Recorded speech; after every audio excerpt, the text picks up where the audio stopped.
you guys know what time it is. It is the day after the update, which means it is time for I don't know why I did that.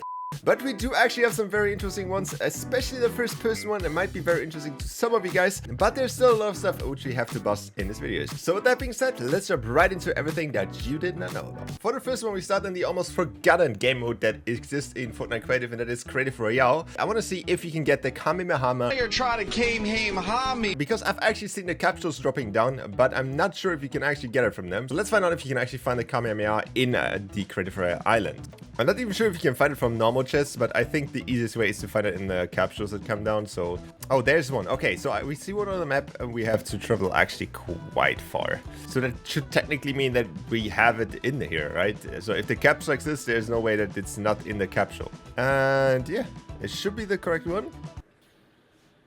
Bro, like, seriously?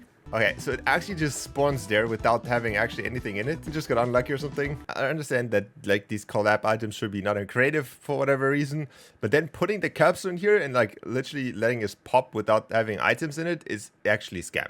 Well, I guess that is busted. There's no Kamehameha in creative. All right, for the next one, we have the crowd volume, and apparently the crowd volume goes only up to 5 times, so you can only copy it 5 times, which would really be not that cool. I mean, you can scale them up pretty high, but 5 is still, like, if you want to have like multiple locations with crowds, is still not a lot. So, okay, so now we have 5, and now everything above that should not be possible. And you can actually not. That is weird. But if I make them as big as possible, does this... Oh my god, that is so huge. Okay, so I have maximum crowd. You cannot make it any bigger. And number 5. And... no.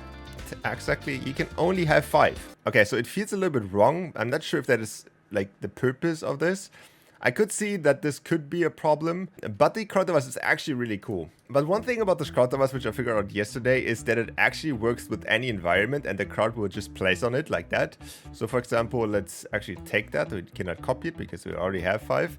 You can see how they actually shape around the terrain, which is really cool. Well, I guess that one is true. You can only place 5 crowd volumes in your map. Next one which I saw is that we could potentially have the new barrier stats, which we saw in the Kid Laroi concert, in the barrier material.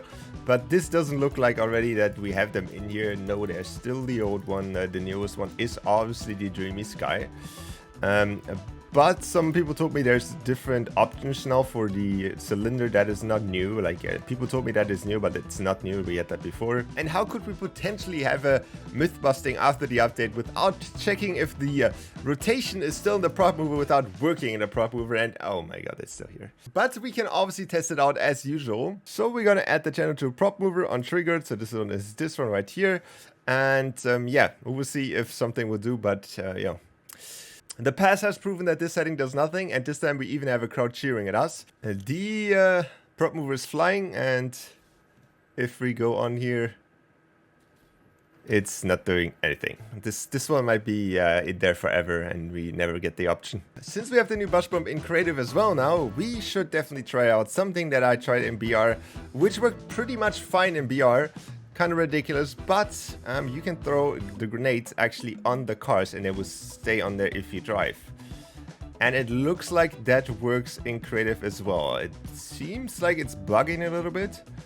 So I'm not sure if that is the smartest thing to do for your FPS in game. But since we have some cars in creative that we do not have in BR, but there's obviously some testing to do. So the first one would be the driftboard. And yeah, you can actually have it on the driftboard. So then we obviously have the octane.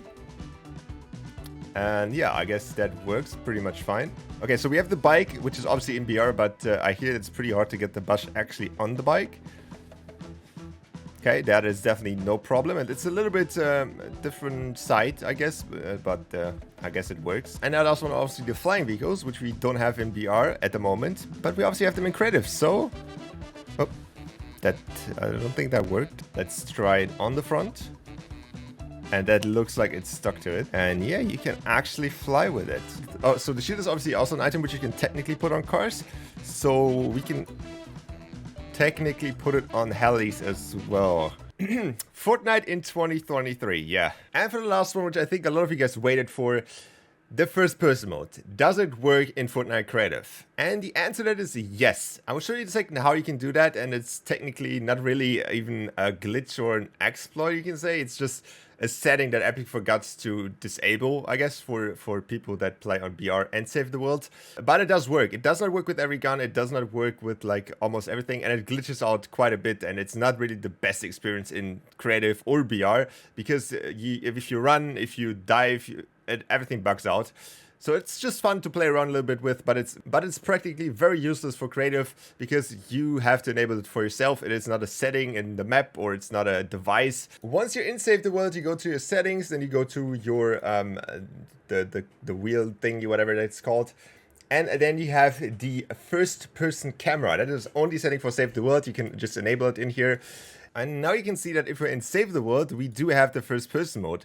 But it doesn't look like a first-person mode. It looks more like the fake creative first-person mode. It is just a zoomed-in perspective. You do not have the hand modes, you do not have the gun models. But if you now go into BR or creative, you can already see that if you're sprinting, the camera zooms a little bit in, and if you're skydiving and you pull your umbrella, you can see it's a little bit weird. It does look a little bit odd. But obviously now if you go and take one of the guns which actually have this mode enabled, you can say. So I think the normal SCAR does have it. So the assault rifle over here. If you zoom in, you can see you are in first person mode. It is obviously very centered for this gun. I think there's different guns which look a little bit better. So for example, you can see right here the newer guns do not have this mode.